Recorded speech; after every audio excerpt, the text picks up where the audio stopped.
तो उसमें उसने कहा है, कहता मैं तुमसे मिलने की लालसा रखता हूं कि तुम्हें कोई आत्मिक वरदान दूं जिससे तुम स्थिर हो जाओ। For I long to see you that I may impart on to you some spiritual gift. अब ये वचन कह रहा है, अगर वचन कह रहा है तो इसका मतलब ये बहुत इंपॉर्टेंट है। अगर कलीसिया इस बात को नहीं समझती और जो इंटरनेट पे चल रहा है उस पर ध्यान देती है तो वो भटक जाती है, क्योंकि उनको परमेश्वर का रियल वचन मालूम नहीं है। अब पौलुस कह रहा है, कहता मैं तुमसे मिलने की लालसा रखता हूं कि तुम्हें कोई आत्मिक वरदान दूं जिससे तुम स्थिर हो जाओ। अब अगर आप वरदान पढ़ेंगे, I may impart you some spiritual gift, तो जो असली भाषा है यूनानी की, उसमें गिफ्ट का मतलब है करिश्मा। करिश्मा का मतलब है ए डिवाइन, एक ईश्वरीय faculty, miraculous faculty, religious qualification, a gift, करिश्मा।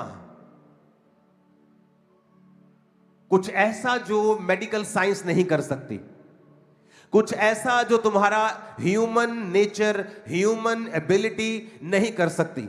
तुम्हारी पढ़ाई, तुम्हारी स्किल, तुम्हारी बुद्धि, तुम्हारी ताकत नहीं कर सकती। कहता मेरी ये लालसा है कि मैं आऊं और तुम पर कुछ इंपार्ट कर दूं,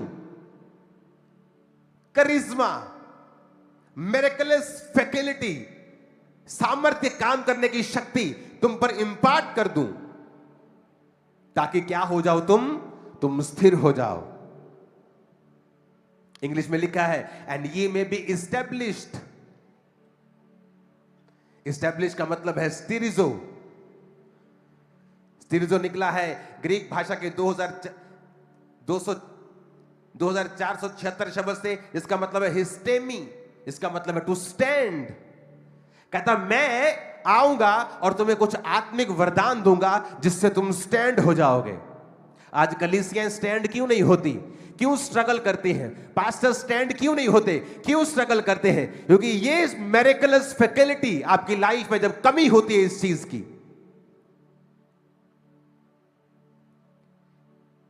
उसने कहा मैं तुम्हें मिरेकलस फैकल्टी दूंगा दैट ये मे स्टैंड। कहते ना लाइफ, प्रभु स्टैंड कर दे मुझे, मेरी सेवकाई को स्टैंड कर दे, मेरी जिंदगी को एक बार खड़ा कर दे।